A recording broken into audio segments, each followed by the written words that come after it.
Thank you for listening to The Bo's Knows, a podcast about QI Roberts Junior Senior High School in Putnam County, Florida. I'm your host, Mr. Bose. Last week, I put the call out for anyone interested in creating intro and outro music, and the call was answered. This week, the intro and outro music is brought to you by QI Roberts alumni, Eric Olmstead, creating his own version of our alma mater to intro and outro the podcast. So hopefully you enjoyed that. And if you want to create your own intro or outro for the podcast, keep it to 30 seconds and send it my way. Today we'll be talking to some very special guests. QI Roberts 2023 Teacher of the Year and Support Person of the Year. Welcome and thank you for joining me today. Please introduce yourselves to our listeners. I'm Michele Knowles. I teach honors geometry and AP statistics, and I'm the Teacher of the Year for QI Roberts. And my name is Tiffany Stouffer, and I am the Support-Related Person of the Year. And I'm just happy to be here. I'm a paraprofessional, and I work the front desk, classrooms, anywhere that I'm needed. Awesome. So congratulations to the two of you, and thank you for joining me on the podcast today. I start the podcast with the same questions to everybody. Favorite subject or topic in school, and why? My favorite subject to teach, I have decided, is AP statistics this year. I'm really enjoying it. It goes with my background in psychology, so I have a lot of kind of working knowledge of it. So I really like that. I think when I was in school, math was always my favorite. Favorite subject in school was English. I love to read. I love to write stories. It's always been I was really good at English in school, and I've just always admired it and enjoyed it, and I'd have to say English. Great.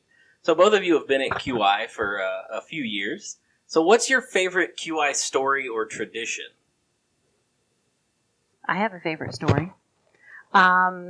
My first year, I started out at QI as a substitute, and the first year that I was substituting, I had a student come to me after lunch, and she was frantic, and she said she said, Miss Stouffer, she goes, I have lost my grandma's ring. She said, I was at lunch, I put it on the tray, I threw it away. She goes, I know it's in one of the garbage bags. It's there. Happen to not have a class. And I said, okay, I'm going to take you to the front office, and I'm going to make sure that I can do this. And I said, I would like to go out to the back and ask, find out from Mr. Johnson and them where they thought that this garbage might have ended up in the big can out there. And I said, do I have permission to go through the bags of garbage to help this student find her ring? And they said yes. So I got some gloves.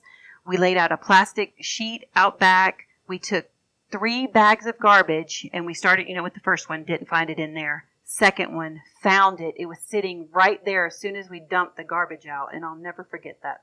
And I can't, the tears out of her eyes. She was thankful that somebody took the time to do that. She was thankful that we found her grandma's ring, and I just felt like a hero that day.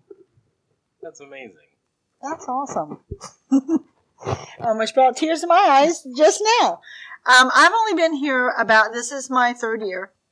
But as a parent, my son went to school here from 7th grade through 12th grade. So I know a lot about the different things that happen around QI. And I don't know that I have a favorite tradition, and I haven't built up enough stories yet. But I know what I love about QI is how everyone is willing, like Ms. Stouffer, to help students. Changing course a little bit, if you could have coffee with anyone dead or alive, who would it be and why? My grandma. I miss her terribly. And I miss her advice. I miss her cooking. I miss her watching my children grow up. I miss everything. Just the talks that we had. If I could do that, I'd have coffee with my grandma. Look at you making me cry again. I would have to say my sister for the same reasons. I think those would be some great coffee conversations to have. Bringing it back to QI a little bit, we have quality, integrity, respect. Which one and why? I think integrity. And I think that because no matter how good you are at something, no matter how high your quality is, if you don't have integrity, people don't respect you. So I think the integrity is probably the center of that. Respect. I feel like I've gained the respect of the students, of the teachers, staff. They try to be genuine, but respect is a big thing too, because I feel like I get it back from everybody. I give it, I get it, and I respect. I think that's great. So both of you have been selected to represent QI by your peers. What does that mean to you to have been selected to represent QI for the 2023 school year? For me, it's been amazing to finally have. I kind of feel validated. I feel like I do work hard. I think the staff has felt that, saw that. It's just been really nice to have I don't ask for anything, and to have the kudos and the appreciation for what you do. I think I was very surprised, and I'm very overwhelmed, and I appreciate it very much.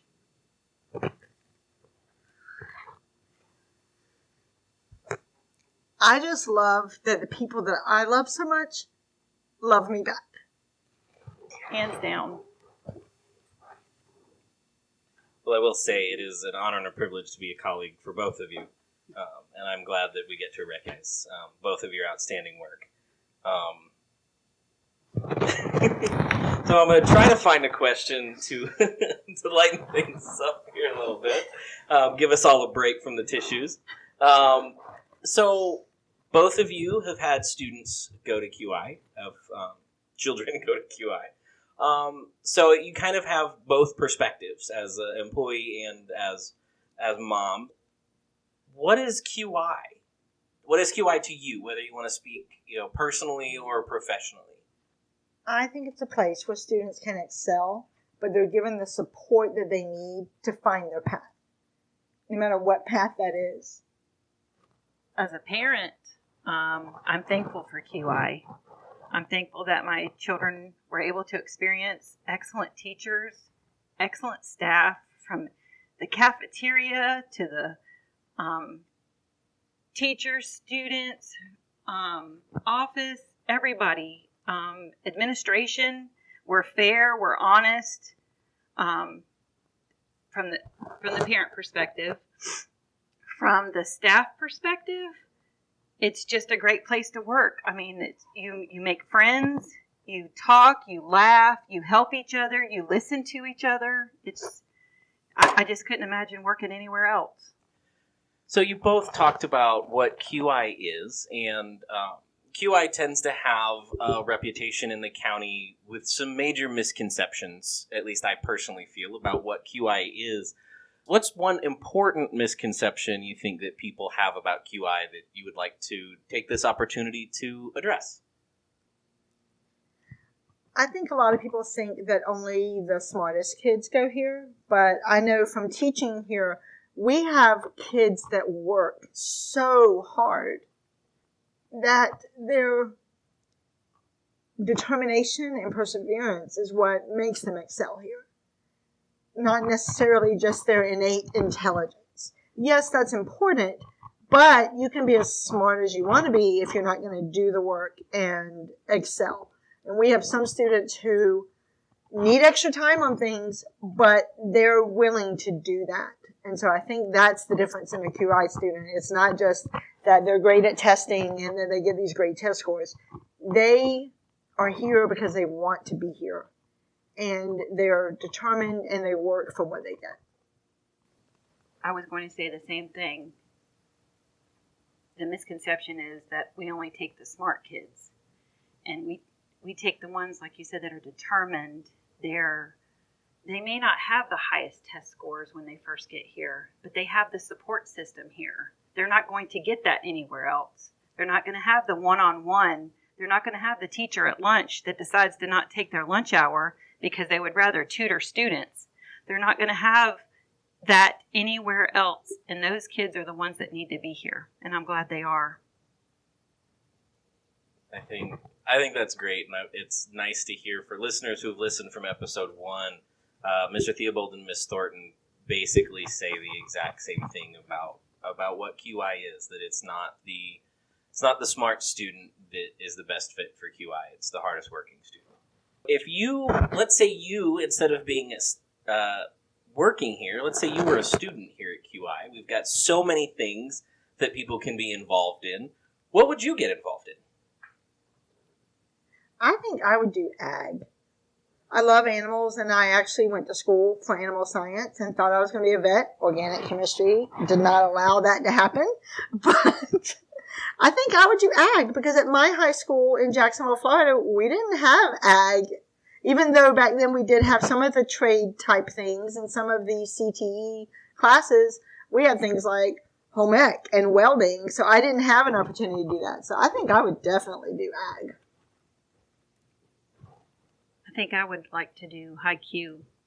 I want to be on the end where I get to ask, or where I get to answer the questions. I want to hit that buzzer. I want to be the one to win for the team. That I want to do high Q. We explored what you would do if you were a student here, but now switching back to as an employee, like what advice or recommendations would you have for a student new to QI? I think I would tell them to explore what their interests are, but then focus on one or two. I feel like we've got a lot of kids that want to be great at everything. And here at QI, they can be involved in a lot of things, but sometimes when they're academics and so much involvement, it kind of gets a little overwhelming. So I think I would tell them, explore, but then settle on one or two and focus on those so you can be really great at those. Because I know I used to be a college admissions person, and being really good at one or two things looks a lot better than being okay at a lot of things. My advice would be to step out of your comfort zone. Do things that you don't think you would have ever done before. Go to the dances. Go to the pep rallies. Be involved. Find a couple of clubs to belong to. Give your heart and soul to those clubs. Volunteer. Do everything now, because life goes by so fast, and don't look back and go, wow, I wish I would have gone to my homecoming dance. I wish I would have gone to prom.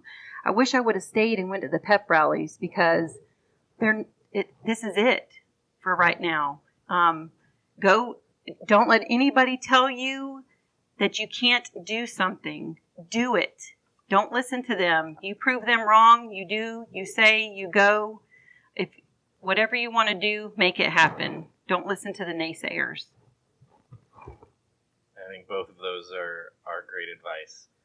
So thank you for taking time out of your afternoon to sit down and interview with us. Listeners, if you like this podcast, please be sure to subscribe so you can catch future episodes. Be sure to give QI Roberts Student Government a follow on Facebook and Instagram to stay up to date on future episodes and happenings around QI. If you feel we've earned it, please rate and review us on your podcast player of choice and share with a friend.